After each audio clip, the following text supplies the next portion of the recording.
আজকে পাকিস্তানের দালাল রাজাকারের নাতি রাশেদ প্রধানের বাড়ির সামনে যে প্রতিবাদ দেখছিলেন, সেখানে কিন্তু রাশেদ প্রধানের কর্মীরা পাকিস্তান জিন্দাবাদ স্লোগান দিচ্ছিল।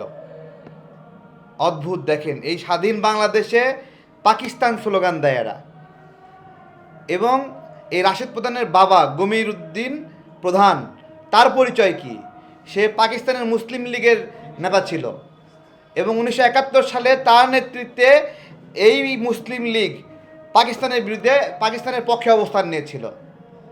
আজকে এমনি এমনি তো জামাতের সঙ্গে তাদের সম্পর্ক না। আজকে আমাদের সহযোদ্ধাদের মধ্যে আজগর ভাই, এদিকে আমাদের এই যে দেখি একটু মাথা তোলেন, মাথা ব্যথা পরে করলেও হবে, এই আমাদের মুজাহিদ ভাই, মুজাহিদ ইব্রাহিম ভাই এবং আমাদের রুম্মান ভাই, আমাদের সাংগঠনিক সম্পাদক, তারাও সেখানে ছিলেন। এটা আমাদের সংগঠনের প্রতিবাদ ছিল না, কিন্তু আমাদের সংগঠনের সহযোদ্ধারা সেই প্রতিবাদে অংশ নিয়েছিলেন সাধারণ নাগরিক হিসেবে। এবং সেখানে দেখুন, তারা কিন্তু রাশেদ প্রধানের লোকের গায়ে হাত দেয়নি। ভালো করে শুনেন, কিন্তু রাশেদ প্রধানের যে কর্মী, সে বেসিক্যালি অফিস স্টাফ, এখানে অফিসে চাকরি করে, এবং যুবক্রিয়া বিষয়ক সম্পাদক জনি নামে একটা ছেলে। হ্যাঁ, তো এই ছেলেটা এখানে পাকিস্তান জিন্দাবাদ স্লোগান দেয়। এই সময় তোয়েব হাবিলদার ভাই, সে রাজাকারের নাতি রাশেদ প্রধান এই ঐতিহাসিক সত্যটা তুলে ধরে। ঐতিহাসিক সত্যটা তুলে ধরার পরবর্তীতে এই জনি সেখানে গিয়ে ক্ষুব্ধ প্রতিক্রিয়া জানায়, চিল্লাচিল্লি করে, হইচই করে। তখন তার কথার প্রতিবাদ জানায় হলো মুজাহিদ ইব্রাহিম ভাই, এবং উনি যখন প্রতিবাদ জানায় তখন দৌড়ে গিয়ে ইট নিয়ে তার মাথায় আঘাত করে।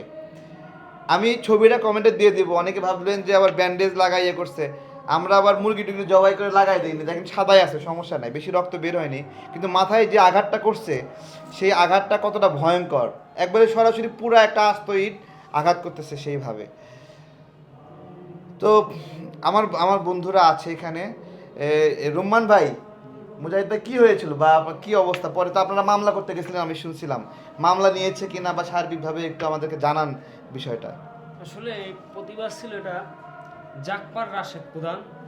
উনি বাংলাদেশের নবনির্বাচিত, জনগণের ভোটে নির্বাচিত মাননীয় প্রধানমন্ত্রী জনাব তারেক রহমান সাহেবকে নিয়ে বিভিন্ন রকমের কুরুচিপূর্ণ এবং কুলাঙ্গার শব্দ আখ্যা দেয়, এবং চারবারের প্রধানমন্ত্রী, যিনি এশিয়া মহাদেশের প্রথম নারী প্রধানমন্ত্রী, তাকে প্রধানমন্ত্রীর পরবর্তীতে পুরুষ প্রধানমন্ত্রী আমরা পেয়েছি। তাকে তিনি কবর থেকে উঠানোর মতো এরকম কুরুচিপূর্ণ একজন রাজনৈতিক ব্যক্তি হিসেবে রাজনৈতিক শিষ্টাচারে যায় না। তো তারই প্রেক্ষিতে আমরা নাগরিক, বিষয়টা হলো তিনি বেগম জিয়া, আমাদের 3বারের নারী প্রধানমন্ত্রী, তাকে চারবার কবর থেকে তুলে নেশার কথা বলেছে। তার ধৃষ্টতাগুলো দেখেন, এতটুকু বেদব। হ্যাঁ, বেগম জিয়াকে তার শত্রুরাও কিন্তু সম্মান জানাইছে মৃত্যুর পরে। তার চরম শত্রুরা সম্মান জানাইছে। আর এই রাজাকারের নাতি রাশেদ প্রধান এবং ঢাকা বিশ্ববিদ্যালয়ে 7 খুনে অভিযুক্ত, সে বেগম জিয়াকে কবর থেকে তুলে নিয়ে আসতে চায়। এইরকম ধৃষ্টতা এবং বেদবি, এবং তার সন্তানকে কুলাঙ্গার বলে বক্তব্য দেয়। তো তারপরে তারই প্রেক্ষিতে আমরা একটা নাগরিক সভা প্রোগ্রাম করছি প্রতিবাদ স্বরূপ। তো সেখানে আবু তৈব হাবিলদার ভাই বক্তব্য দিছে, পরে আমি দিছি। দেওয়ার পরে এক পর্যায়ে আমরা প্রোগ্রাম, পুলিশ আমাদের বলছে আপনারা চলে যান। আমরা শান্তিপূর্ণভাবে গণতান্ত্রিক প্রক্রিয়া আন্দোলন করছি, আমরা প্রতিবাদ করছি। চলে আসার পথে কিছু 2জন না 3জন মিডিয়ার ভাই আসছে, ইত্তেফাক এবং 71। তো ওই সময় আবু তৈব হাবিলদার ভাই সাক্ষাৎকার দিচ্ছিল। তো ওই সময় ওই জনি ছেলেটা ইসা ওই জায়গায় পাকিস্তান জিন্দাবাদ বলতেছে।